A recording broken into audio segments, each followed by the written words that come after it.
Türkiye genelinde imza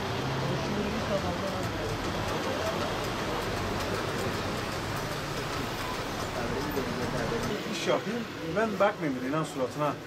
Usta sen işine baktın, sadece bu kelimeyi söyledi be. Ben aldırış etmedim. Bir de ya, usta sen devam et hadi, bana hiç bakma dedi.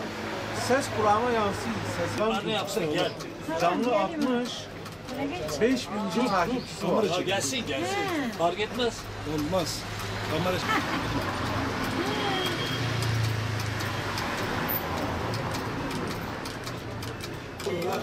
Evet. Şimdi çekeceğim mi?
Ben Cengiz Canbay,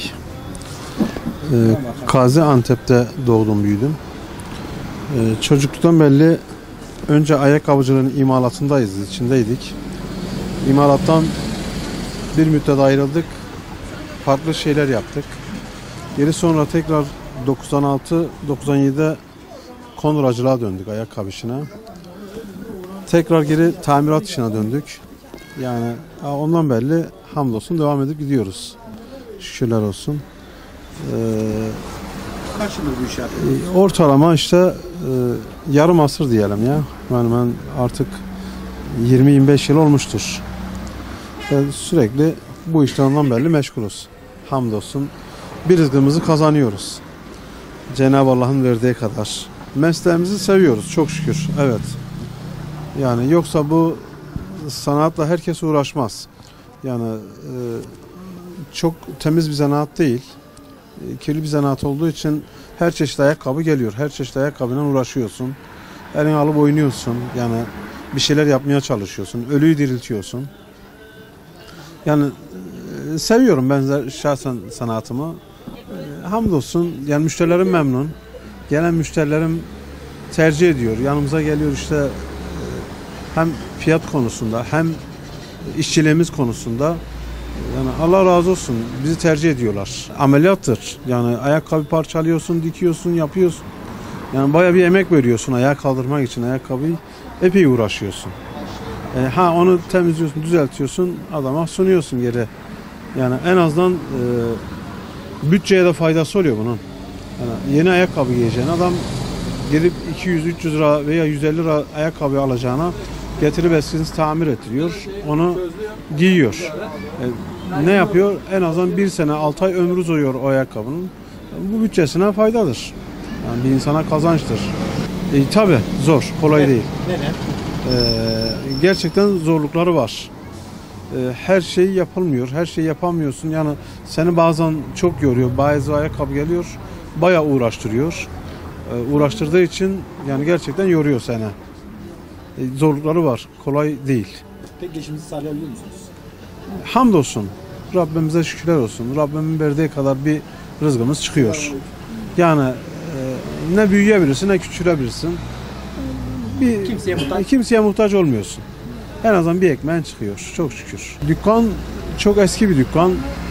Allah alem gene bir 100-200 yıllık bir dükkandır. Daha önce de yani bu dükkanda ayakkabıcılık yapılıyormuş. Yani 1938'lerde o adam burada şehirlik yapıyormuş, ayakkabıcılık. 8 metrekare bir dükkan yani. Çalışıyorsun. İşte bir mücadele, başka bir şey yok. Makineleriniz de Makineler 35-40 yıllık vardır. Rahatlıkla daha fazlası var, eksiği yoktur. Şu an artık bundan son noktaları tamircisi dahi bulunmuyor. Tamircisi yani şu an bozulduğu zaman, arıza yaptığı zaman inan tamirci arıyoruz. O da yok. Yani artık kendi çabamızla bir şey yapmaya çalışıyoruz. Rızkımızı kazanıyoruz. Hamdolsun yani şükürler olsun yani Rabbimiz bir rızkı gönderiyor. Ama az ama çok yani en azından bir ekmeğimiz çıkıyor. Rabbim muhanete muhtaç etmesin. bir şey geliyor dur. Adam gel. Canlı 60. 5000 takipçisi var. Gelsin. Fark etmez. Olmaz. Kamera çekiyor.